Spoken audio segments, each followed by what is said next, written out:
Audio book वाङ्मय 66 युग निर्माण योजना दर्शन स्वरूप व कार्यक्रम चैप्टर 2 पार्ट 31 युग निर्माण के उपयुक्त प्रबुद्ध व्यक्तियों की आवश्यकता।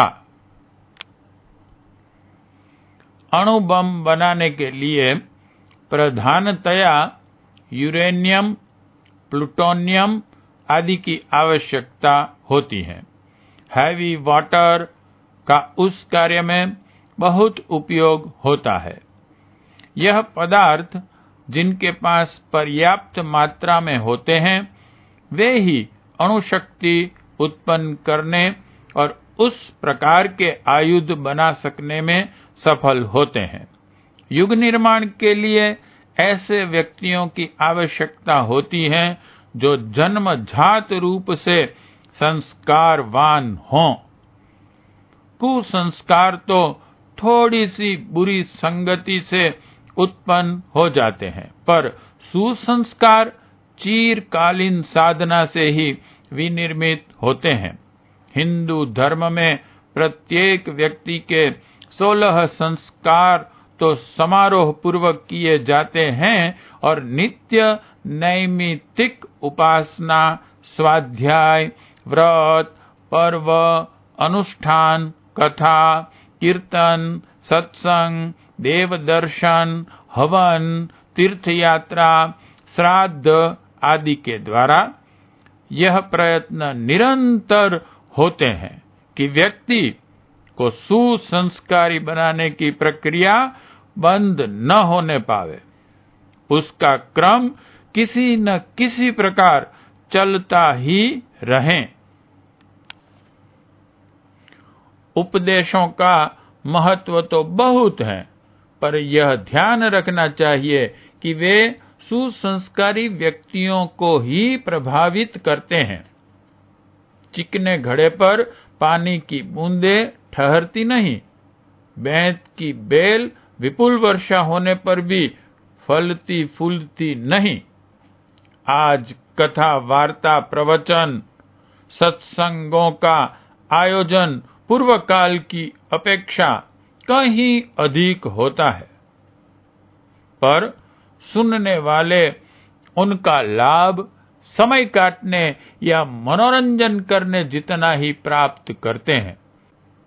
जो उपदेश दिए गए थे उन पर चलने की इच्छा उत्पन्न नहीं होती। हाँ, उन्हीं उपदेशों में कोई बात ऐसी आ जाए जो उनकी दुष्प्रवृत्तियों का परोक्ष रूप से भी समर्थन करती हो, तो उसे याद रख लेते हैं और अपने दोषों के समर्थन में उन बातों को सनातन कहकर उचित सिद्ध करने की चेष्टा करते रहते हैं। प्राचीन काल में संस्कार और पात्रत्व पर बहुत ध्यान दिया जाता था और चुने हुए व्यक्तियों को ही प्रभावशाली श्रेष्ठ सत्कर्मों में लगाया जाता था। गुरुकुलों में पात्रत्व की परीक्षा के बाद ही छात्रों की भर्ती होती थी। धर्म प्रवचन का अधिकार किसी को तब मिलता था जब वह त्याग और तप की कसौटी पर अपने को सुसंस्कारी सिद्ध कर देता था। सुसंस्कार मनोभूमि की परिपक्वता का प्रतीक है, जो देर तक एक गतिविधि को अपनाए रहने के बाद ही परिपुष्ट होता है। युग निर्माण के लिए संस्कारवान मनोभूमि के व्यक्तियों की आवश्यकता पड़ेगी, अन्यथा दुर्बल स्तर के व्यक्ति सहज ही निराश होते, फिसलते और गड़बड़ी उत्पन्न करते दिखाई देंगे। आज लोक सेवक कहलाने वाले व्यक्ति जो अनेक प्रकार की विकृतियां उत्पन्न करते और कलंक कथाएं प्रस्तुत करते देखे जाते हैं, इसका कारण एक ही है कि उपयुक्त मनोभूमि बनने से पूर्व ही वे नेता बन जाते हैं और फिर अपने पद का दुरुपयोग करते हैं। वानप्रस्थ के बाद संन्यास लेकर लोक सेवा के लिए परिव्राजक व्रत धारण करने का पूर्व नियम इसीलिए था कि जीवन भर की सुसंस्कार साधना के उपरांत व्यक्ति जब तृष्णा, वासना और पुत्रेषणा, वित्तेषणा, लोकेषणा से रहित हो जाएं तो जन नेतृत्व का कार्य अपने हाथ में ले। सन्यासी का अर्थ ही नेता है। वह स्थिति चीर साधना से ही संभव होती है और उसी स्थिति में पहुंचे हुए व्यक्ति कुछ ठोस लोक हित कर पाते हैं। कपड़ा किसी ने रंगीन पहना है या सफेद, प्रश्न यह नहीं, प्रश्न यह है कि मनोभूमि में वे विशेषताएं उत्पन्न हो जाएं जो लोक सेवा के लिए आवश्यक हैं। आज वैसे लोक नेता, जन सेवक कम ही दिखाई पड़ते हैं। उनके अभाव में हम छूट-फूट लोगों का वह उत्तरदायित्व उसी प्रकार वहन करना पड़ रहा है जैसे कि आग बुझाने की बड़ी फायर ब्रिगेड न होने पर पास पड़ोस के लोग अपने घड़े लोटों का जल फेंककर अग्निकांड को शांत करने की चेष्टा करते हैं। यह सामयिक बात हुई, आपद धर्म हुआ। न होने से कुछ होना वाली कहावत के अनुसार तात्कालिक उपचार के रूप में साधारण लोग भी कुछ कर सकते हैं। हड्डी टूटने की दुर्घटना होने पर स्काउट, जिन्होंने फर्स्ट एड की शिक्षा प्राप्त की है, साधारण पट्टी बांध सकते हैं, पर उनका ठीक इलाज तो अस्पताल का प्रशिक्षित डॉक्टर ही करता है। हम लोग फर्स्ट एड वाले स्काउट मात्र हैं, पर आगे जो कार्य सुविकसित होने वाला है उसके लिए प्रशिक्षित डॉक्टर के जैसे युग निर्माता चाहिए। उन्हें उत्पन्न करने का महत्व सर्वोपरि है। हमारी युग निर्माण योजना का वर्तमान कार्यक्रम उसी दृष्टि से बना है। अधिकारी युग पुरुषों के द्वारा समयानुसार उसके आगे आगे के परिच्छेद विकसित होते चलेंगे। कोई बड़ा व्यापक प्रदर्शनात्मक एवं संघर्षात्मक आंदोलन अभी इसलिए आरंभ नहीं कर रहे हैं कि उसके लिए आवश्यक तैयारी अभीष्ट है। चीन के हमले का सफल उत्तर देने के लिए भारत सरकार जिस प्रकार शस्त्र सज्जा की तैयारी में लग गई थी, असुरता के व्यापक आक्रमण को परास्त करने के लिए ऐसी ही प्रबुद्ध आत्माएं तैयार करनी होंगी जो नए युग का सूत्रपात करने की शक्ति और योग्यता से सब प्रकार परिपूर्ण हों। प्रज्ञा परिवार के परिजन यों तो साधारण काम काजों, मामूली स्थिति के लोग दिखते हैं, पर हम जानते हैं कि उनमें से अधिकांश ऐसे हैं जो जन्म जन्मांतरों से सुसंस्कारों की एक बड़ी पूंजी अपने साथ लिए हुए चले आ रहे हैं और अब भी उसे निरंतर बढ़ाते चल रहे हैं। 50 वर्षों की खोज और चेष्टा का परिणाम है कि लाखों लोगों को प्रयत्न पूर्वक स्नेह सूत्र में पिरोकर एक सुंदर हार जैसा विनिर्मित किया गया है। यों अखबारों के कितने ही पाठक होते हैं। अपनी रुचि की पत्रिकाएं कई लोग पढ़ते, मंगाते, बदलते और बंद करते रहते हैं। अखबार की दृष्टि से अखंड ज्योति का स्तर बहुत ही सामान्य है, पर उसे तो जागृत और संस्कारी व्यक्तियों की एक श्रृंखला के रूप में आरंभ किया गया था और अभी भी वह वैसी ही हैं। यही कारण है कि अपने पाठकों को हम सदा एक परिवार की दृष्टि से देखते और वैसी ही संज्ञा देते रहते हैं। कोई संस्था, संगठन न होते हुए भी हमारी यह भावना परिवार वह है जो संस्कारों और भावनाओं के प्रगाढ़ संबंधों के कारण परस्पर अत्यंत दृढ़ता पूर्वक बंधा हुआ है।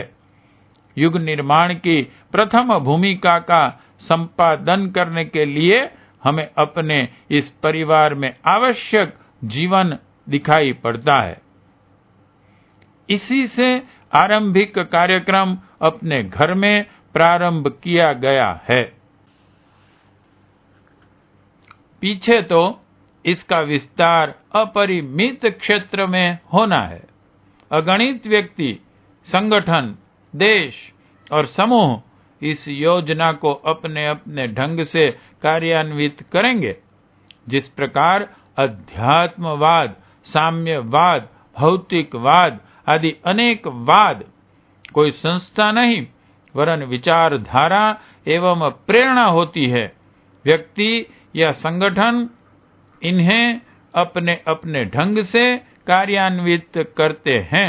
इसी प्रकार युग निर्माण कार्यक्रम एक प्रकाश प्रवाह एवं प्रोत्साहन उत्पन्न करने वाला एक मार्गदर्शक बनकर विकसित होगा। आज गायत्री परिवार उसकी प्रथम भूमिका संपादित करने का प्रयत्न मात्र ही कर सकेगा। इतना कार्य कर सकने की क्षमता इसमें मौजूद है। यह भली प्रकार सोच समझकर, नाप तौल कर ही कार्य आरंभ किया गया है। लोक हंसाई का हमें भी ध्यान है। 1 से 10 योजना के अंतर्गत प्रत्येक परिजन को यह काम सौंप दिया गया है कि वह मछली पकड़ने के लिए काम में आने वाली आटे की गोली की तरह अखंड ज्योति पत्रिका को माध्यम बनाकर सुसंस्कारी लोगों की तलाश करें और जहां जितने व्यक्ति इस प्रकार के मिल जावे वहां उन्हें प्रोत्साहित करने के लिए उनके घरों पर जाकर मिलने की धर्म फेरी प्रक्रिया और उन्हें इकट्ठा करके समय समय पर विचार गोष्ठी चलाने की प्रक्रियाओं द्वारा यह प्रयत्न करते रहें कि उनके सुसंस्कारों का अभिवर्धन और परिपाक नियमित रूप से होता रहे। केवल स्वाध्याय ही पर्याप्त नहीं, उसके साथ साथ जीवित प्रेरणा जुड़ी रहे तो ही सोने सुगंधि का योग बनता है। अखंड ज्योति जिस विचारधारा को प्रस्तुत करती हैं उसकी सजीव प्रेरणा पाठकों को देना अपने प्रबुद्ध परिजनों का काम है। अपने को, अपने परिवार को और अपने प्रभाव क्षेत्र को आवश्यक प्रकाश देने की क्षमता हम में से प्रत्येक में मौजूद है। अब समय है कि उसका उचित उपयोग आरंभ कर दिया जाए। दूसरा कार्यक्रम इससे भी महत्वपूर्ण है, वह है नई प्रबुद्ध पीढ़ी का अवतरण। इस संबंध में अगले पृष्ठों पर आवश्यक संकेत किया जा रहा है। युग बदलना सुनिश्चित है। 1962 के अष्टग्रही योग से लेकर सन 2000 तक की अवधि महान परिवर्तनों की अवधि है। इसमें इतनी क्रांति प्रतिक्रांतियां होगी कि मनुष्य को दुष्प्रवृत्तियों के दुष्परिणाम पर निश्चित विश्वास हो जाएगा। खिन्न होकर उसे सत्प्रवृत्तियां अपनाने और सन्मार्ग पर चलने के लिए विवश होना पड़ेगा। आज के प्रवचन और लेख कारगर न होंगे, उन्हें तो लोग अनसुना ही करते रहेंगे। समय की प्रताड़ना ही उन्हें विवश करेगी और कोई अन्य मार्ग न देखकर सबको यही सोचना और यही करना पड़ेगा कि धर्म एवं सदाचार का मार्ग ही श्रेयस्कर है। विवशता सब कुछ करा लेगी। आज तो हम लोग ढांचे को प्रस्तुत कर रहे हैं जिस पर चलने के लिए तैयार योजना मिल जाए। मकान बनाने के पूर्व इंजीनियर उसका नक्शा बनाते हैं, योजना बनाने वाले कार्यक्रम प्रस्तुत करते हैं, तैयारी के बाद निर्माण भी आरंभ हो जाता है। कार्ल मार्क्स ने साम्यवाद की रूपरेखा प्रस्तुत की और लेनिन ने उसे कार्यान्वित किया। स्वामी विरजानंद की योजना को दयानंद ने और रामकृष्ण परमहंस की योजना को विवेकानंद ने कार्यान्वित किया। आज युग निर्माण की योजना कागजी भले ही दिखे, इसे कार्यान्वित करने वाले समयानुसार सहज ही कार्यान्वित करने लगेंगे। उन कर्मठ युग पुरुषों के अवतरण का यही समय है। सूक्ष्मदर्शी सिद्ध पुरुषों के मतानुसार यह निश्चित है कि अगले दिनों अत्यंत उच्च कोटि की दिव्य आत्माएं भारत भूमि पर अवतरित होंगी। व्यास, वशिष्ठ, विश्वामित्र, याज्ञवल्क्य, पाराशर, कपिल, कणाद, पतंजलि जैसे योगी, अर्जुन, भीम, हनुमान, अंगद, परशुराम, सहस्त्रार्जुन जैसे योद्धा, विश्वकर्मा जैसे कलाकार, नागार्जुन जैसे रासायनिक, चरक, सुश्रुत, धन्वंतरी, अश्विनी कुमार जैसे चिकित्सक, चाणक्य जैसे राजनीतिज्ञ, रावण जैसे वैज्ञानिक, भीष्म, द्रोण जैसे महारथी, भरत, लक्ष्मण, हरिश्चंद्र, ध्रुव, प्रहलाद, कर्ण, श्रवण कुमार, शिव, दधीची जैसे महापुरुष, नारद जैसे प्रचारक, जनक, युधिष्ठिर, अशोक, विक्रमादित्य जैसे शासक, प्रताप, शिवाजी, लक्ष्मीबाई, गुरु गोविंद सिंह, बंदा बैरागी, तिलक, सुभाष जैसे देशभक्त, बुद्ध, गांधी, महावीर, शंकराचार्य जैसे अवतारी, सीता, सावित्री, अरुंधति, अनसुया, गौतमी जैसी नारियां फिर इस देश में जन्म लेंगी। वे आत्माएं अपनी महान आत्मिक स्थिति के द्वारा युग निर्माण के कार्यों को सफल बनाकर रहेंगी। गांधी जी के स्वराज्य आंदोलन को पूर्ण करने के लिए कितनी ही उच्च कोटि की आत्माएं उनके समय में अवतरित हुई थी। युग निर्माण का प्रत्यक्ष कार्यक्रम 1972 के बाद जब दिखाई देगा और 1999 तक पूरा हो लेगा, उस कार्य के लिए जिस महान आत्माओं का प्रमुख हाथ रहने वाला है, उनके जन्म का समय अभी आ ही चुका है और वो काल ठीक यही है। दशरथ और कौशल्या, स्वयंभू मनु और शत्रुपा, देवकी और वसुदेव, अर्जुन और द्रौपदी, जैसे दंपति ही इन उच्च स्तर की आत्माओं को जन्म देने में समर्थ हो सकते हैं। इसलिए यह भी प्रयत्न करना होगा कि आदर्श जीवन बिताने वाले उच्च विचारधाराओं से परिपूर्ण नर नारी उन आत्माओं को जन्म देने के लिए उपयुक्त स्थान प्रस्तुत करें। घटिया, तुच्छ, पतित, स्वार्थी और हीन मनोभूमि वाले असुर प्रकृति माता पिता के शरीरों में उच्च आत्माएं प्रवेश नहीं करती। उनके यहाँ उसी श्रेणी की दुष्ट आत्माएं जन्म लेती हैं। किसी महापुरुष को अपने घर बुलाना होता है तो घर की सफाई और पहुनाई का प्रबंध भी उसकी शान के अनुरूप ही करना पड़ता है। महापुरुष जिनके घर में जन्मे वैसे पति पत्नी का आदर्शवादी होना भी आवश्यक है। अर्जुन द्रौपदी ने जिस प्रकार गर्भ में ही अभिमन्यु को चक्र व्यूह तोड़ने की शिक्षा दे दी थी, ऐसा ही प्रशिक्षण कर सकने की क्षमता जिन माता पिता में हो वे ही महापुरुषों को जन्म दे सकते हैं। इस प्रकार का महान उत्पादन करने का उत्तरदायित्व उठाने के लिए कठिन तपश्चर्या करने वाले नर नारी अपने परिवार में से निकलें, ऐसी हमारी हार्दिक अभिलाषा है। अवतारी युग पुरुष न सही, मध्यम श्रेणी के महापुरुष भी उत्कृष्ट श्रेणी के पति पत्नी ही उत्पन्न कर सकते हैं।